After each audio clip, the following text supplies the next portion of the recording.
While cops are here to help and protect citizens, what happens when they're actually secret killers in disguise? Yeah, right now you're charged with murder, and it is no! Here are three examples of when cops try to get away with murder, starting with the horrifying case of William Talley.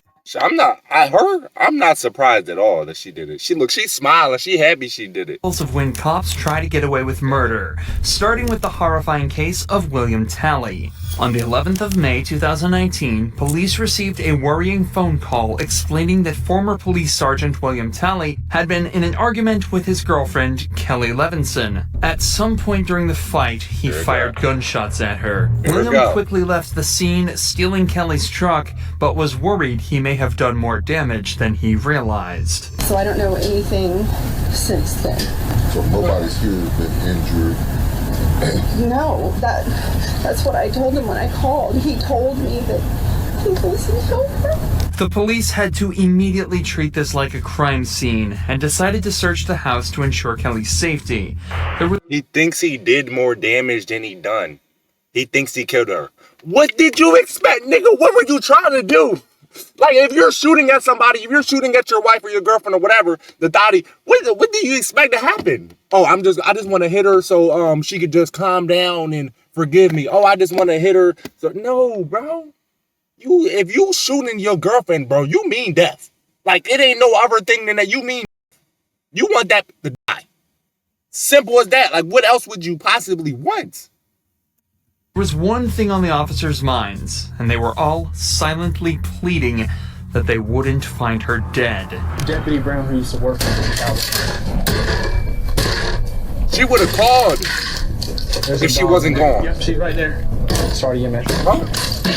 Upon entering the house, evidence of some kind of physical altercation was scattered throughout. As they entered the kitchen, though, they would find Kelly's dead body lying on the ground. With all the evidence the police had, it wasn't difficult for them to determine their main suspect. Yeah. But catching him was another matter. They knew that Because why, if she wasn't gone, she would have called the cops or she would have called somebody, let them know, I'm okay, but my boyfriend just shot me. Go find this nigga. If she didn't call nobody, she not talking to nobody, she's gone, bro. What do you, like, come on, they don't take a rocket scientist to predict that, bro. I could have predicted that. Like, come on, bro. Y'all gotta use y'all IQ. Hey, I don't know. We need to start having IQ tests before they join the department, bro. I ain't gonna lie. Yeah, we do, honestly. William had received both police and SWAT training, so he'd be difficult to catch. However, all of a sudden, police received a phone call informing them William had gotten into a car crash. The cops rushed to the hospital where they found their number one suspect waiting for them, bruised and bloodied. We're gonna take care of you now. Training, huh? Training, huh? Once William was discharged from the hospital, he was immediately brought to an interrogation room where the investigation would truly begin. Can I ask what my charges are? Yeah, right now you're charged with murder. You're charged with violation of oath of office. And pick your head up. Who? With possession of a firearm doing it. Who do you think who? Who else you smoked? Who else you shot at? Come on, who do you think who? Like, bro, you know what you did. Commission of a crime. Who? That's what we're hoping you can tell us. Maybe once we start talking about it a little bit. He wasn't back here, was it? Who was it, Kelly? Well, is it a cop? William mentions two names here, Becky and Kelly. Yeah. Of course, we know Kelly to be his girlfriend, but William was actually married to another woman named Rebecca Talley who he'd been cheating on. William obviously appears dazed and confused, but whether this is just an act or not is another question. He'd spent multiple days in the hospital and was discharged after being medically cleared, so it's unlikely he'd still be this out of it.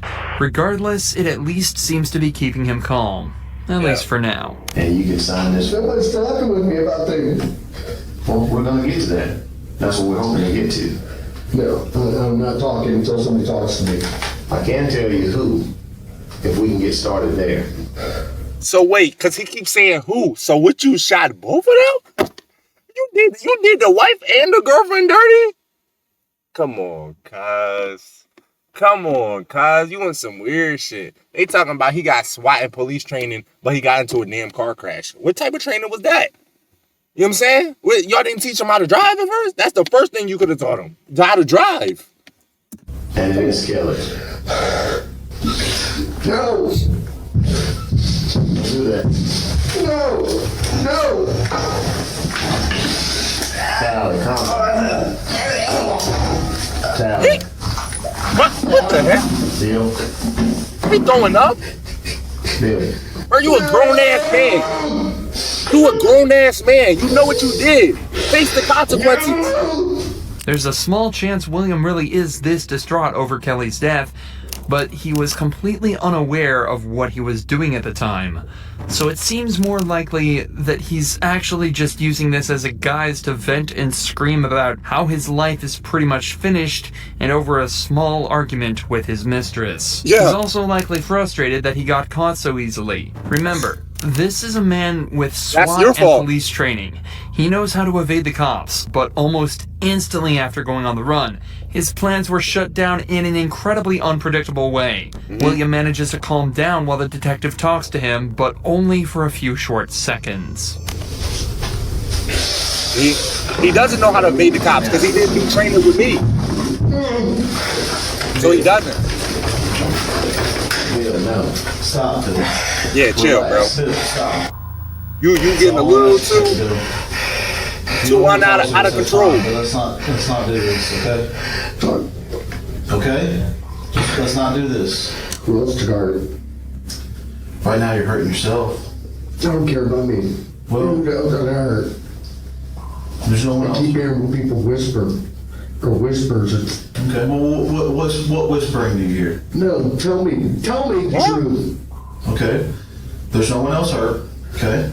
What you're watching is a man who knows without a doubt that he's guilty, doing everything he can to try and find a way out. Yeah. He's panicking, and the cops were probably extremely relieved when William finally asked for a lawyer Yeah. and put an end to this dramatic interrogation. However, this obviously didn't help him at all, as the detectives already had all the evidence they needed to convict him, and William Talley was sentenced to life behind bars. Despite William being a local cop and even knowing some of the officers involved, this case was handled perfectly. A stark contrast to that of Matthew Boynton. Bro tried to whose really case play was- crazy. Like, oh, I don't remember what happened. I lost my memory. Which one did I hurt? I'm hearing voices in my head. Bro, shut your ass up, bro. You was a whole police officer. You're not gonna be a police officer if you mentally ill like that. Let's keep it a bean, bro. We not buying the act. You know what I'm saying? Like, come on, bro. You was a police. We already know you. You was a police officer. You trying to act like you some random nigga off the street that we don't know and that he might be crazy. No, we know you, cuz we know how you get. No, you're faking. So weird and corrupt that the cops ended up investigating a shooting that never even happened. You know you can't give a sworn statement and lie on it. Why would you do that? On the 15th of April 2016, police found Jessica Boynton hidden in the closet of her home with a gunshot wound to the head and a police-issued firearm in her hand. The county sheriff reportedly ruled her dead at the scene, but there was a problem. Jessica was neither dead nor shot. After she was rushed to the hospital, the ER found no entrance wounds or bullets. Instead, they found evidence of a blunt force attack to the back of her head. This case is already incredibly confusing, but what's worse is that the police's number one suspect, Matthew Boynton, told cops that he received a text from Jessica saying she was about to commit suicide. After rushing home, he heard 2 gunshots coming from the house and called the police. Matthew was taken to the police station and interrogated, but was caught lying about a vital piece of evidence. This is where we join the detectives, as they try to unwrap this baffling web of lies. Yeah. Do you recognize that bag? Yeah, it's the bag that Jessica and me used to put all my gym stuff in when we used to be together. Okay, so when's the last time you saw that bag? It's been a long time. Like I said, when I used to work out at, there's 2 gyms in Thomaston. I don't remember the name of it. I used that one, and I had a gray Nike bag I used to work out in. So I interchanged my stuff like protein drinks, powder shakes like pre-workout, workout shorts, pants, shoes, whatever. I put it in that bag or my Nike bag. Suspects who aren't telling the truth tend to over-explain as they That's so true. feel they have something to prove to detectives. Yeah. If they can give lots of information over, they think it'll convince the detective that they're not lying, as they couldn't possibly make all of that up. However, in actuality, suspects telling the truth will give a more instinctual, simplified answer to the question because they don't have to think about it as much. Wait, you a police officer and you arrest criminals for a living and you don't know this? You don't know the tactics that the investigation rooms use? You don't know I know that, and I'm not even in that department, bro. You know what I'm saying? I know that they look for if a nigga over-explaining because he might be lying, or if he under-explaining, he might be telling the truth. I know how they look at if he's looking up while he's talking or if he's looking down. I know how they ask him multiple questions to trick his brain to see if he said, I know all that. I know that. How do I know that and you don't? Bear that in mind as the interview continues. So when's the last time you saw that bag?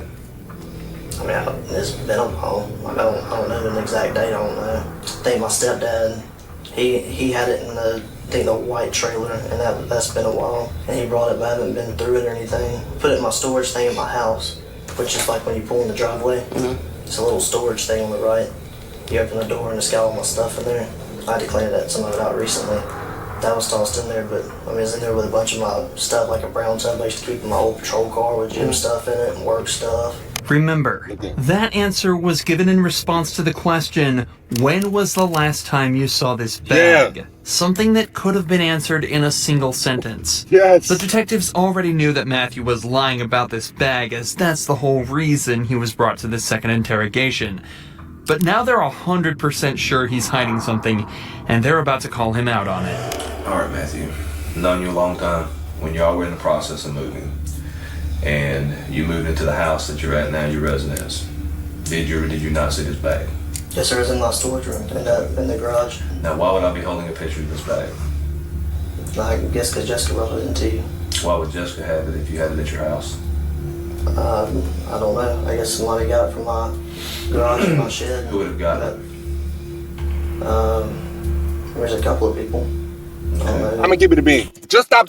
Shut your ass up. Stop even talking. Just go ask for a lawyer, bro, because you don't know how to answer questions. He coming. You see the investigator. He coming at him with these questions quick. He's saying, "Who had the bag? Why would you have the bag? Who bag was it? Where was that?" He coming with him quick, and he's stuttering. He don't even know what to say. Like, bro, just ask for a lawyer. Just go ahead. You incriminating yourself. All right. Exactly. The bag was completely filled with female clothes. This is one photo of it. That's not yours. No. This whole thing might not seem like a big deal, but it's actually the root of a much bigger problem. This bag, along with everything in it, belonged to Jessica. So when it was discovered in Matthew's possession after he told police that he'd handed all of her belongings over, it confirmed that he had been lying under oath. Again, a small issue at first, but now that the detectives know he's comfortable lying about this, they know that almost every piece of information he's given them could be completely untrue. And then it's dumb because you over here sitting across from people that know you. They know your personal life. They know you personally, and you're trying to lie to them. The bag was turned into us. We have possession of the bag. We have evidence that said it came out of your storage room. Is that true? Yes, sir. Is there anything you'd like to say? No, sir. Do you believe that statement to be accurate and true? Not now. Did you believe it then? No, sir. Matthew has now essentially confessed to stealing the bag of Jessica's belongings and lying under oath. There is the question of why he did this, but we haven't even gotten started on the assault part of the case. Why Jessica was found unconscious in their closet after allegedly texting Matthew she was going to shoot herself. As it turns out, though, the police would also never move on to that part of the case, and it remained completely unanswered. Matthew was charged with stealing and lying under oath, and after being placed on administrative leave, he resigned from the force, but went completely uncharged for whatever happened on the night of April 15th. Many people have been left wondering why that may be, but the most obvious answer lies in police corruption, and the facts that the county sheriff just so happened to be Matthew's granddad, the same sheriff who lied by pronouncing Jessica dead at the scene. What? And the fact that the county sheriff so happened to be his granddad. That's right. Matthew's granddad was the sheriff, the same sheriff who lied pronouncing Jessica dead at the scene. So was Jessica unalived or not? Like, y'all, this case so confusing and dumb. Like, she said she was gonna pop herself, and then they went there, and then they said she had a gun, and then she was laying there, but she wasn't alive, and it wasn't a bullet wound. Like, where is Jessica? If Jessica is alive, then why would she come up and speak? Or is she gone? Like, what happened, cuz? What's worse is that Jessica's head trauma left her without any memory of that night, so it's likely this case will remain unsolved forever. That's why. But people thought the same about the murder of Sherry Rasmussen, which lay unsolved for 23 years, before new information revealed that the culprit was actually one of the police force's best detectives. Now you're accusing me of this? Is that what you're saying? After decades of investigations, She know what DNA she doing. evidence revealed that Stephanie was very likely the culprit of a murder committed in 1986. Because of the high-stakes nature of the case, the detectives made sure to meticulously plan this interrogation. Stephanie was a really successful detective herself, and she had recently received recommendations for her good work on a theft case. So the detectives used this and brought her in under the guise that they needed help with a case. I don't want to talk about this in the squadron because I don't know who people are listening. And if we go to my side, everybody's always wondering what everybody else is doing. Okay. An interrogation room is a strange place for such a conversation to take place, so to put her mind at ease, detectives told her this was the place they'd least be likely to be overheard, as the case details were strictly confidential. Sherry Rasmussen's body had been found at her home after being shot 3 times. At the time, police suspected the murder was a result of a burglary gone wrong, but the case went cold when they couldn't identify the suspect. However, 23 years later, when revisiting the case, detectives found evidence that led them towards Stephanie, a girl who had been trapped in a love triangle with Sherry and her husband, John Rutten. So the detectives decided to bring up John's name to see how she'd react. Were you guys friends, close friends? Yeah, we're very close friends. I mean, what's this all about? It's a case we're working on. It involves John, and in there's notes and stuff that he knew you and stuff. Oh, yeah. I mean, we were good friends. I lived in the dorms for 2 years. Was there ever any relationship or anything that developed between you guys? Yeah, I mean, we dated, you know, I mean, what's this all about? Well, it's relating to his wife. Both the detectives and Stephanie have tried to seem as friendly and relaxed as possible around each other, but Stephanie is obviously starting to get very anxious at this point. Yeah. Even though the detectives gave a somewhat believable excuse, she is now in an interrogation room. Detectives lied. Okay, so you telling me that in interrogations, if the suspect lies, they can get literally charged for lying, but the detectives can lie? That's okay, though? Detectives can lie to the suspect and say, hey, I'm going to talk to you about this, but I'm going to really need this, and then... Don't seem fair to me. Faced by 2 detectives being questioned about a girl she supposedly murdered 20 years earlier. Her breathing has become faster, and her language is defensive, and her movements have become more erratic. And you're right. I mean, if you guys are claiming that I'm a suspect, then, you know, I got a problem with that. Okay? So, you know, if you're doing this as an interrogation, you're saying, hey, I'm a suspect. Well, now I got a problem with, you know, now you're accusing me of this? Is that what you're saying? Yeah, it is. Obviously, it is. All the DNA you got stuff us. And things of the nature that, you know, gets done on cases nowadays. You know, if we asked you for a DNA swab, would you be willing to give us one? Maybe. Because now I'm thinking I probably need to talk to a lawyer. Stephanie chooses to provide DNA evidence, hoping her willingness to help out would ultimately prove her innocence. But, unfortunately for her, just 5 minutes later, the detectives decide they've heard enough and put her in cuffs. Months later, after a long and arduous trial, a decision was made by the jury. We, the jury, in the above entitled action, find the defendant, Stephanie Eileen Lazarus, guilty of the crime of murder of Sherry Rasmussen.